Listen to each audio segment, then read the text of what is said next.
The CEO demanded to see the real architect, mocking the presentation, until the janitor everyone ignored stepped forward and revealed the truth that left the entire boardroom in shock. "Stop wasting my time. Bring me the real architect."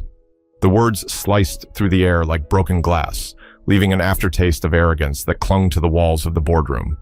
Gregory Harlow, CEO of Harlow Development, sat with his legs crossed and his hands clasped loosely across his lap. He didn't raise his voice, but the contempt in it was enough to make the junior project manager shrink into silence.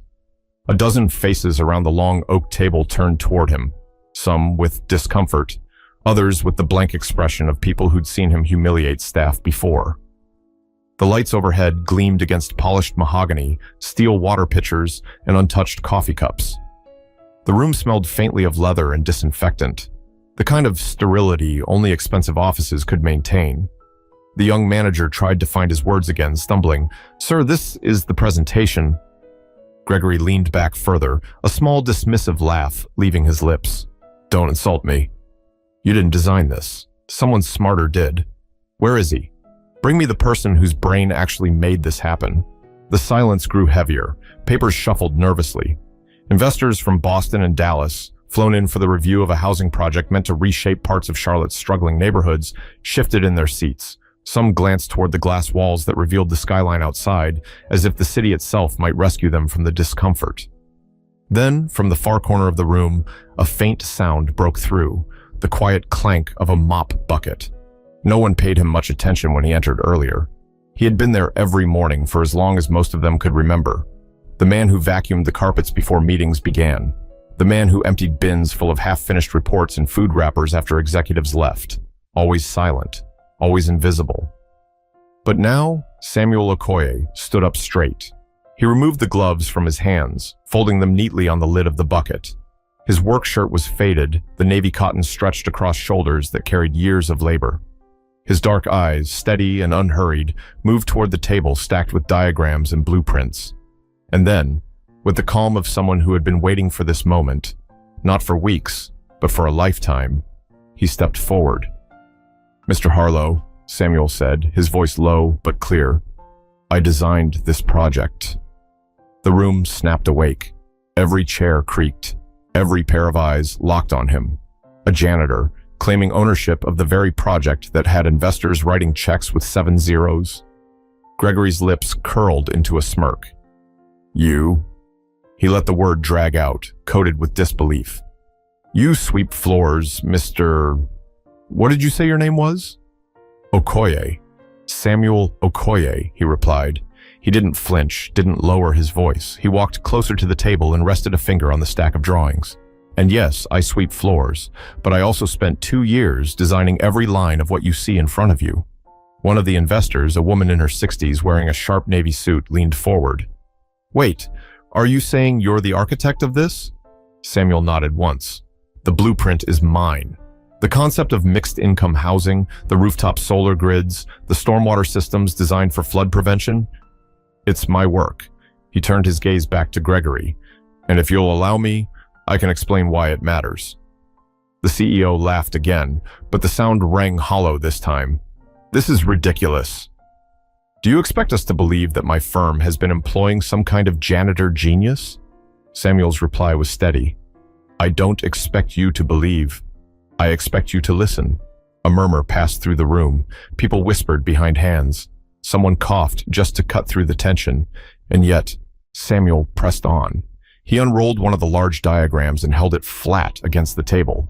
His finger traced a line along the structure of the housing units. "Here, you'll see where I integrated rainwater collection.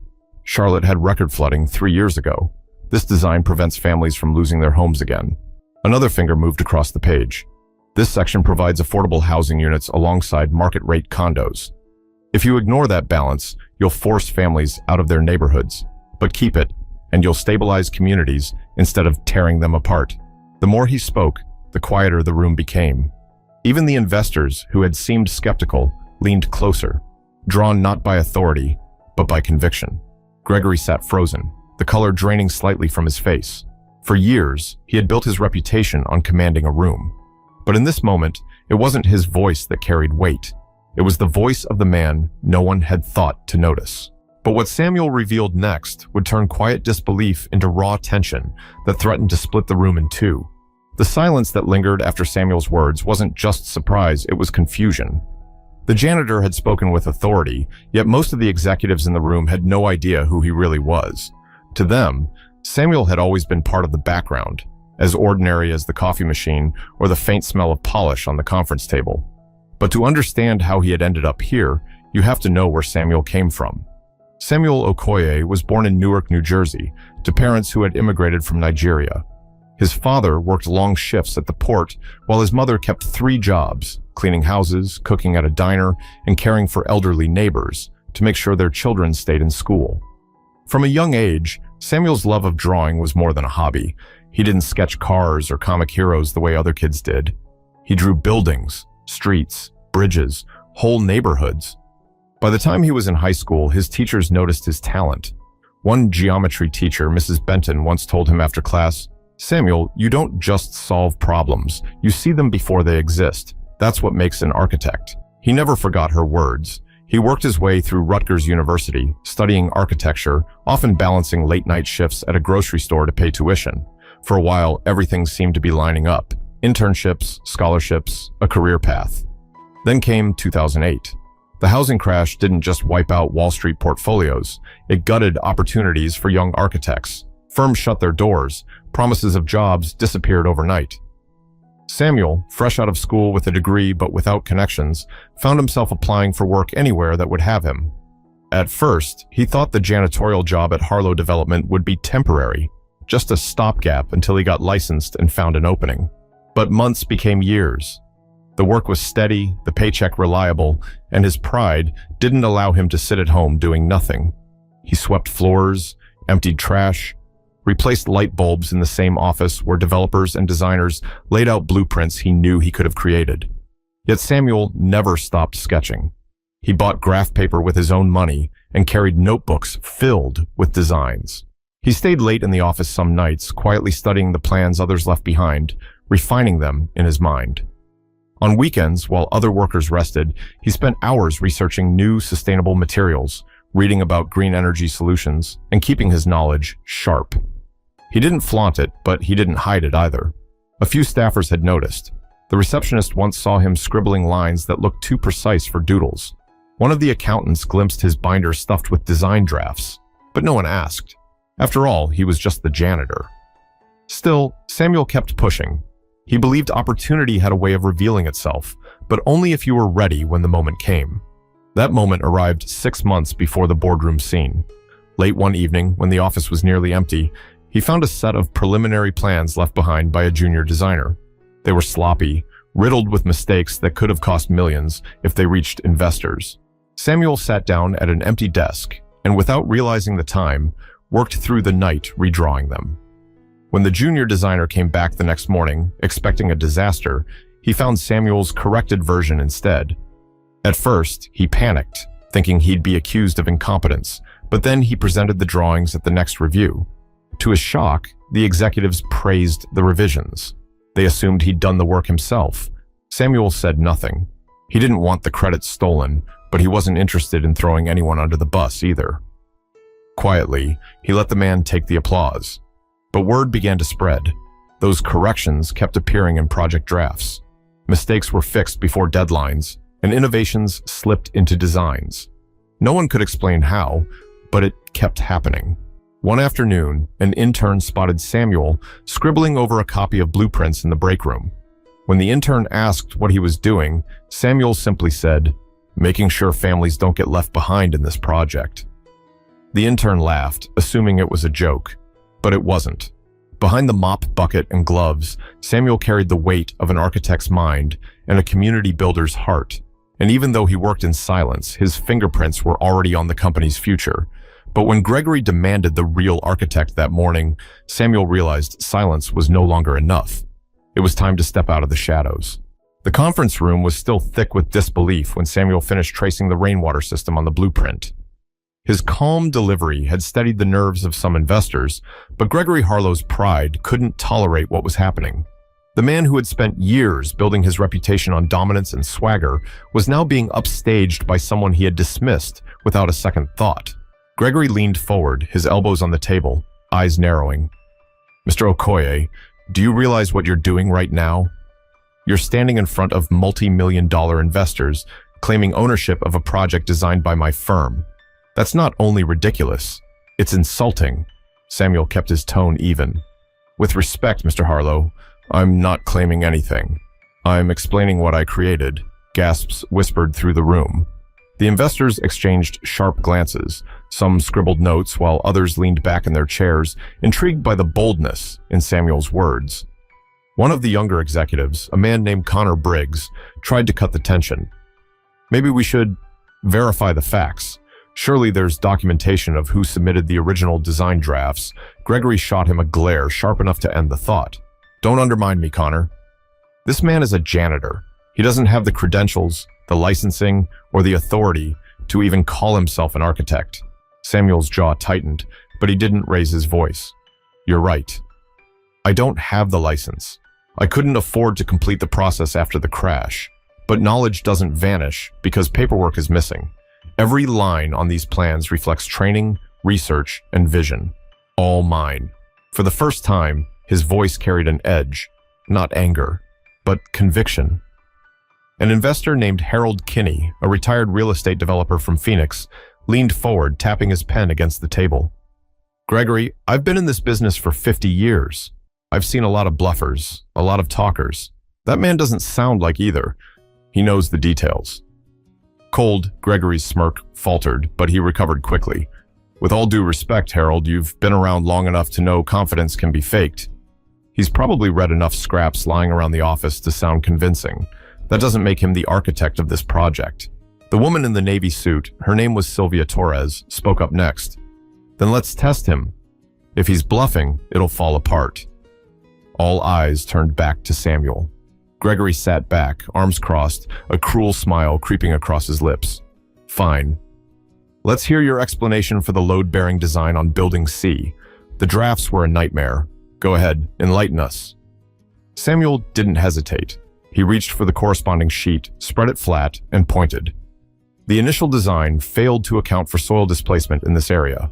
Charlotte's southeast side has clay-heavy soil prone to expansion and contraction. That would eventually crack foundations and destabilize support beams, so I redesigned the base with reinforced concrete and incorporated tension cables to distribute weight more evenly. It costs more up front, but prevents catastrophic failure later. The room was silent again, but this time for a different reason. Sylvia tapped the paper with her manicured finger. "That's exactly the kind of issue most firms miss. And your solution matches what third-party consultants have been recommending for months. How did you know that?" Samuel straightened. "Because I lived through it. My cousin lost his home to structural failure on similar soil after heavy rains. I studied everything I could find to make sure it never happened again in any design I touched." The silence carried weight, the kind that couldn't be brushed aside with Gregory's theatrics. Gregory's face flushed. "So what? You expect me to hand over credit to someone who doesn't even belong at this table? This is my company, my reputation." Samuel finally looked him square in the eyes. His tone was calm, but firm. "With all due respect, Mr. Harlow, reputations built on ignoring truth don't last, but buildings designed with care do. You asked for the real architect. You have him." The tension broke like glass. Two investors whispered to each other with raised eyebrows. Connor Briggs, still nervous, glanced at Gregory before murmuring, "He makes a strong case, sir." Gregory slammed his palm on the table. "Enough!" His voice cracked with the effort, echoing against the glass walls. "This meeting is about my project, not a janitor's delusions." But the more he pushed, the more the room leaned toward Samuel. His quiet authority was proving stronger than Gregory's bluster, but the investors weren't done. They wanted answers, and their questions would push the clash even further. The investors leaned back in their chairs, the weight of the moment, pulling their eyes from Samuel to Gregory and back again. Everyone in that room felt the balance shifting. The only one who seemed unwilling to admit it was Gregory himself. From the far end of the table, Sylvia Torres adjusted her glasses and spoke carefully. "Gregory, if Mr. Okoye is lying, this will become obvious in minutes. But if he's telling the truth, then dismissing him without hearing him out could cost us all." A murmur swept across the table, the kind of murmur that signaled doubt had entered the picture. Gregory forced a laugh, one that sounded thinner than before. Come on, Sylvia. Are we really entertaining this? He pushes a broom, for God's sake. What's next? Are we going to take medical advice from the guy who delivers the mail? Harold Kinney leaned forward, folding his hands. Don't twist this, Greg. I've dealt with enough arrogance in my career to know when it's covering fear. He's not stumbling over words. He's not buying time. He's speaking like the person who actually knows this design. The other executives whispered among themselves now, some leaning towards Samuel, others shooting uneasy glances at Gregory. The junior project manager who'd been shut down earlier kept his eyes fixed on the table, as though afraid that breathing too loudly might draw Gregory's fire. Connor Briggs broke the silence with a question that surprised everyone. Mr. Okoye, if you've been working here as long as I think you have, why didn't you speak up earlier? Samuel looked at him directly. Because people rarely listen when you wear gloves and carry a mop. I waited. I worked quietly, but I never stopped designing. And eventually, I realized staying silent would cost families more than it cost me. Connor swallowed hard and sat back. His expression told everyone that Samuel's words had landed, but Gregory wasn't done. His voice rose, cutting through the air. This is absurd. Do you all understand the liability here? If word gets out that this firm let an unlicensed janitor design a multi-million-dollar project, the lawsuits would bury us. He's lying. He has to be a younger investor from Dallas. Alex Pruitt raised his hand slightly, his drawl soft but sharp. Or maybe you've been passing off someone else's work as your own. Maybe that's what we should be asking, Greg. The accusation struck like a dart. Gregory's face flushed deep red. He slammed his palm against the table. Watch yourself, Pruitt. But the damage was done. The suspicion in the room had shifted. Samuel didn't rush to fill the silence. He let them sit with their doubts, let them wrestle with the idea that the man who polished their shoes against the carpet at night might also be the mind behind the drawings stacked in front of them. Finally, Sylvia leaned in, her eyes fixed on Samuel. Tell me something only the creator of this blueprint would know. Something no one else could guess, Samuel nodded. He pointed to the corner of a design page. A small, nearly invisible symbol was drawn into the margins. That mark right there. It's a personal notation I've used in every sketch since college. My professor once told me to make my work identifiable, even in drafts. If you pull my old notebooks from my locker downstairs, you'll see the same mark on hundreds of pages. Connor's head whipped toward Gregory. Do you deny that mark is there? Gregory's lips pressed into a thin line. He didn't answer. The silence stretched. The sound of a chair creaking under someone's weight was the only thing breaking it. Harold chuckled bitterly. Well, Greg, looks like the janitor has more proof of authorship than you've shown us all morning. For the first time in the meeting, Gregory looked cornered. His chest rose and fell faster, his posture stiffening as though trying to reclaim the authority slipping from his grasp. But his silence spoke louder than any of his bluster. Samuel took a small step back, his voice calm but steady. I didn't come here to embarrass anyone. I came here to make sure this project serves the people it was meant for. Families, children, seniors, not just investors looking for a tax shelter. The words landed like a stone in water, rippling through every person in the room. Even those skeptical of Samuel couldn't deny the sincerity in his voice. But sincerity alone wouldn't be enough. The next questions would demand proof of vision, and Samuel would have to reveal the true depth of his blueprint. Samuel's hand rested on the blueprint, the paper edges curling slightly under the weight of his palm. He didn't raise his voice, but there was a firmness in his tone that silenced the last of the whispers. Look closely, he said, pointing to the midsection of the design. Most projects like this separate affordable housing from luxury units. That's where mistakes begin. You create invisible walls. The community fractures before it even breathes. I refuse to do that. My design blends them together, floor by floor. It isn't charity, it's stability. Sylvia Torres leaned closer, adjusting her glasses again. Go on, she urged. Samuel traced another line, moving slowly so everyone could follow. This corridor connects shared recreational spaces. Playgrounds for children, green courtyards with benches, shared laundry facilities. By forcing interaction, you prevent division. That's how a neighborhood thrives. If you segregate wealth, you manufacture resentment. But when people's kids swing on the same swings, talk happens. Friendships happen. The room was quiet, except for the faint scratch of pens as two investors scribbled notes. Gregory rolled his eyes, scoffing. What is this? An architecture lecture or a fairy tale? Investors don't care about kids swinging on swings. They care about numbers. Samuel met his gaze, calm but unyielding. Then let's talk numbers. He flipped to another page. His finger stopped on a rooftop design with solar panels. The upfront cost is higher, but within 7 years, tenants save nearly 40% on utility bills. That means higher retention rates, fewer vacancies, and more stable revenue. Long-term profit comes not from squeezing tenants dry, but from creating an environment where they can actually afford to stay. Gregory's smirk faltered. For the first time, he had no immediate retort. Samuel pressed further. Flood prevention measures. Look here.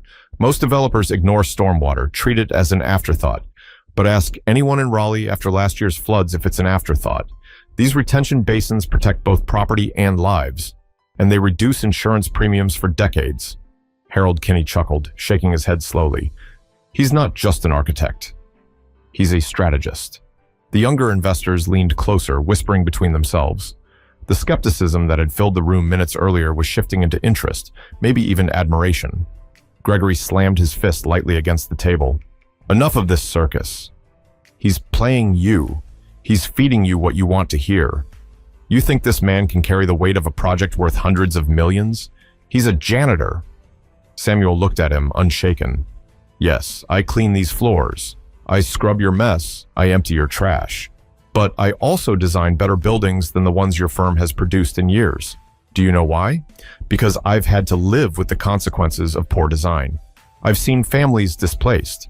I've seen children forced to move schools again and again. I've seen grandparents drowning in rent because someone decided green space was a waste of money. That's why my designs account for people, not just profit. His words hung in the air, heavy, undeniable. Connor Briggs, his voice quiet but firm, asked, Mr. Okoye, if everything you're saying is true, why stay? Why not leave, find another firm, prove yourself somewhere else? Samuel took a breath. His eyes softened. Because this city is my home. My parents raised me here after leaving everything behind. I wanted to leave a mark, not in glass towers or gated communities, but in neighborhoods where kids like me could believe they mattered. If I left, these ideas would gather dust in notebooks. But here they might actually stand. The investors exchanged looks again, but this time their faces showed something new. Respect. Sylvia closed the folder in front of her. Gregory, whether you like it or not, this man is giving us reasons to invest, and not just emotional ones, practical, financial, sustainable reasons. Gregory's hand gripped the armrest of his chair until his knuckles whitened. His voice lowered into a growl. Don't forget who owns this company. Who signs the checks? This man isn't part of this meeting. He has no seat at this table. Samuel's reply was steady, unwavering. Then maybe your table is too small. The silence that followed was deafening. Every investor, every junior staffer, every assistant in the room felt the impact of those words. But the real test was coming. The investors would no longer settle for talk.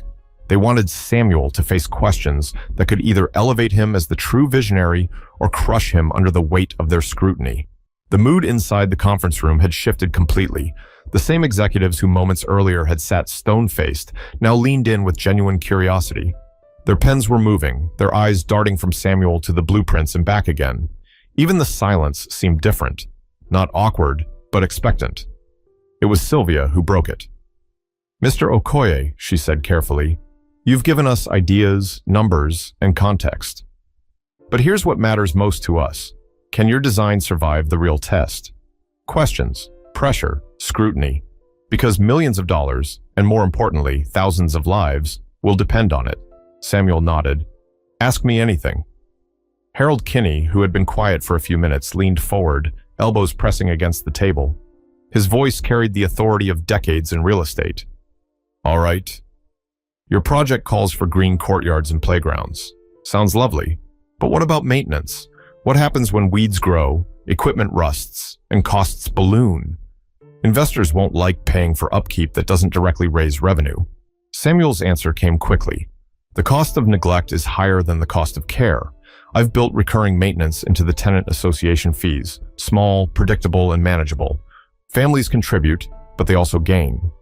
Children have safe spaces, seniors have gardens, and turnover drops significantly. Stability saves us more money than neglect ever will. Murmurs of approval circled the room. Then Connor Briggs, emboldened by the shift, asked, "What about crime prevention?" It's no secret that mixed-income housing attracts scrutiny. How do you address safety without creating the feeling of surveillance or policing? Samuel gestured to the designs again. Lighting placement, window orientation, open sightlines. Crime thrives where people feel hidden, where shadows protect bad choices. These designs eliminate blind spots. And when neighbors know each other, because their kids play together, because they share the same laundry room, community polices itself. Safety isn't bought with more cameras. It's built through trust. Even Sylvia raised her eyebrows at that answer. Gregory, however, leaned back, trying to mask his growing unease. His voice dripped with disdain. "You sound rehearsed, Mr. Okoye. Like you've been waiting your whole life for this stage. Maybe you've read enough books to play the part, but design is more than ideas. It's execution. What happens when budgets tighten, contractors cut corners, or politicians start meddling? What then?"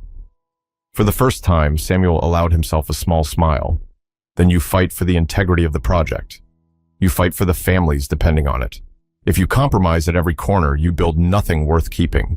That's the problem with too many developments in this city. They were designed to look good in brochures, not to stand for 50 years. I'm not here to create a brochure. I'm here to create homes. The words hung in the air like a challenge. Alex Pruitt, the younger investor, leaned forward. "Mr. Harlow, with respect, I've sat through a lot of your presentations. You talk numbers well, but I've never once heard you talk about families or longevity. This man, janitor or not, is making me want to write a check." Gregory's face twisted with frustration. "You'd stake millions on a man with no license? No portfolio? A man who pushes a broom?" Sylvia shot back sharply. "What I see is someone who knows the soil, the streets, the realities of the community. When was the last time you walked through those neighborhoods, Greg?" Gregory didn't answer. His silence said more than any excuse could. Samuel, sensing the tide fully turning, leaned slightly closer to the table. His voice softened, but every word carried weight. "I never asked for this moment. I never demanded recognition.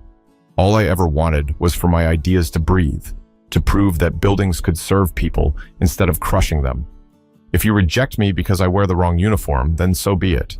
But if you listen to the design itself, you'll see that it doesn't care about uniforms. It just works."